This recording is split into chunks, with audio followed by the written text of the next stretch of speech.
По однос на денешната комисија,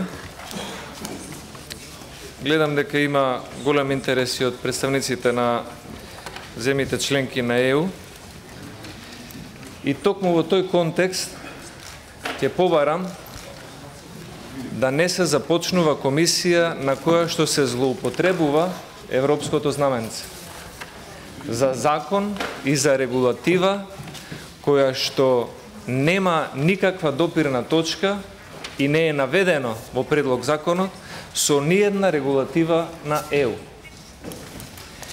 Ние во ова собрание сме усогласувале голем дел од законодавството на Република Македонија со законодавството на Европската Унија. Но, според член 135 од Деловникот, став 4, кога предлог законот содржи одредби со кои се врши усогласување на правото на Република Македонија со тоа на Европската Унија, во воведот се наведуваат и податоци за изворниот акт на Европската Унија, за актот со кој што се усогласува македонското право, со пол назив, број и датум. Со предлогот на законот се поднесува и изјава за усогласеност, подпис на надлежниот министер и јасно наведување на правниот акт на Европската Унија со кој е извршено усогласувањето. Затоа сакам да прашам, со кој акт на Европската Унија ние денес го разгледуваме предлог законот за двојазичност со европско знаменце? Дали има таков акт кој што се однесува на Република Естонија? Дали има таков акт кој што ја утврдува двојазичноста во Словачка? Дали има таков акт кој што пропишува кои се службените јазици во Италија, во Германија, во Латвија или во Унгарија? Ова е класична политичка злоупотреба на европското знаменце за еден предлог закон кој што е политички договор помеѓу 2 или 3 политички партии, но нема никаква допирна точка со ниеден акт на Европската Унија. Затоа, ако сите тврдиме дека сме за владење на правото, треба да бидеме јасни дека овој политички договор нема да се реши на начин со прекршување на правото и со злоупотреба на европското знаменце.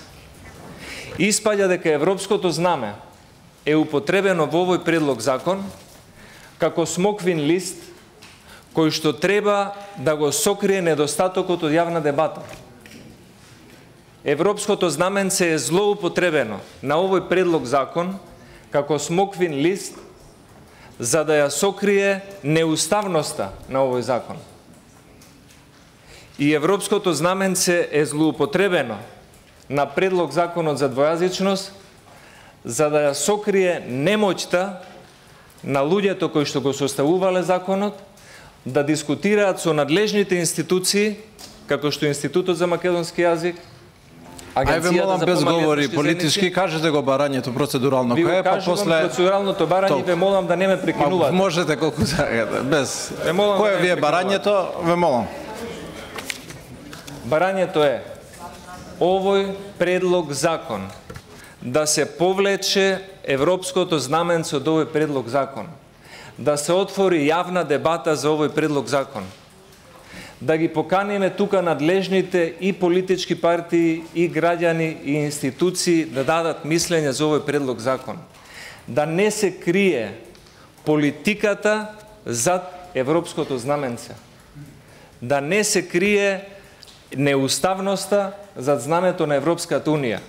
Нека крене еден рак и нека каже од дипломатите кој европски акт, која регулатива и директива на ЕУ, под кој број да не ги злоупотребуваме гостите, ве молам. Јас не ги злоупотребувам. Држете се на процедуралното. Вие тука ги имате донесено како украс. Држете се на процедуралното. Овде имаме злоупотреба од ваша страна на европското знаменце. Јас не злоупотребувам ништо, само укажувам дека европското знаменце е злоупотребено како смоквин лист кој што има за цел да го покрие политичкиот договор кој што е насилно кршење на уставниот поредок за носење по скратена постапка без јавна дискусија на закон што е спротивен на Уставот на Република Македонија.